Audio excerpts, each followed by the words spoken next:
In Sardinia, I found something very interesting about identity. And identity, after all, is one of the topics that crops up again and again in my works. Usually, I go on a journey which takes around 2 years, which corresponds to the time period when I write the screenplay, and I try to understand this world in depth. So there was a gut feeling, there was instinct, but then came reflection. This island brought me a lot of answers as well, which I was able to put into the film. First and foremost, there's a very powerful, almost overwhelming landscape. Every time I went there, it really knocked me out. It disarmed me. And that also echoes the strength of these mothers. So we try to create a mise-en-scène which has the camera, in a sense, circling around like a ballet. It's a whole choreography, not intruding with the camera, but following the actresses. So there are these long shots. And then, of course, there was a great deal of freedom as well. I try to remember that freedom always, to maintain the sense of instinct as well. And I try to encourage that and foster it in the actors and actresses.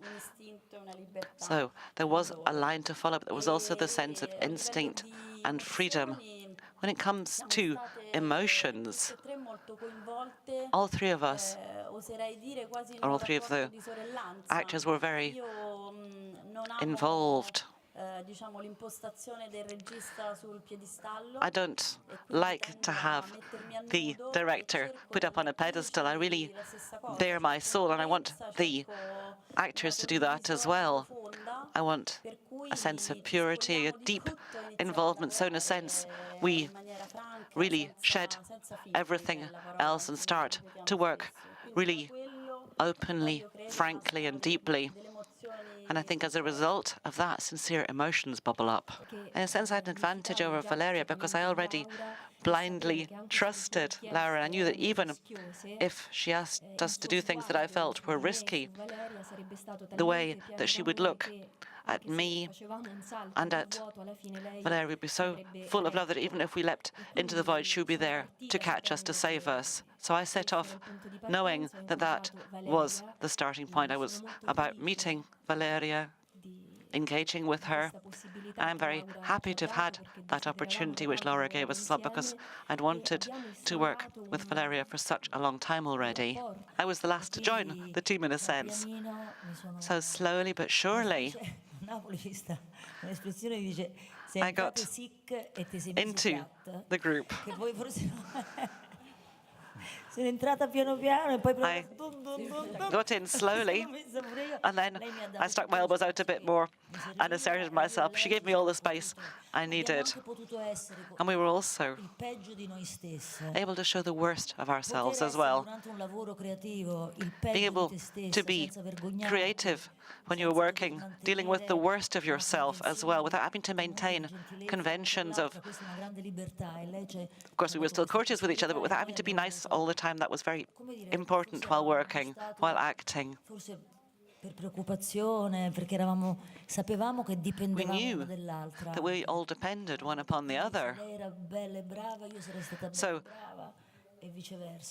if she was good and acted well, so would I. I wanted to have something really archaic, really ancestral. There's King Solomon from the Bible as well, of course, the two mothers, and then fighting over a child. There's Brecht as well.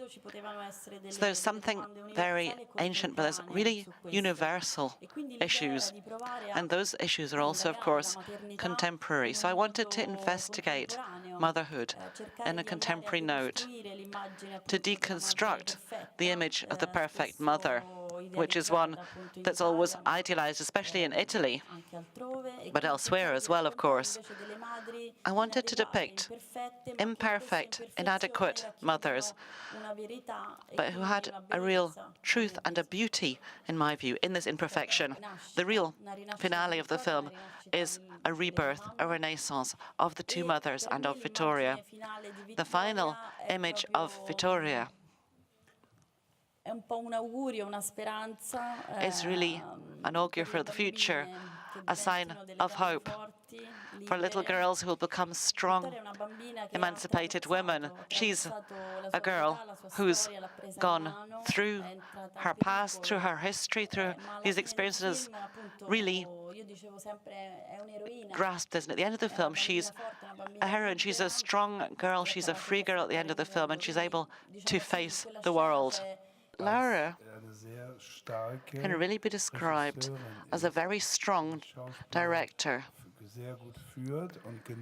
She guides actors very well, and she's only really happy when she's teased out of them the performance that she wants to achieve. I have to say that. And it's great to be in Berlin.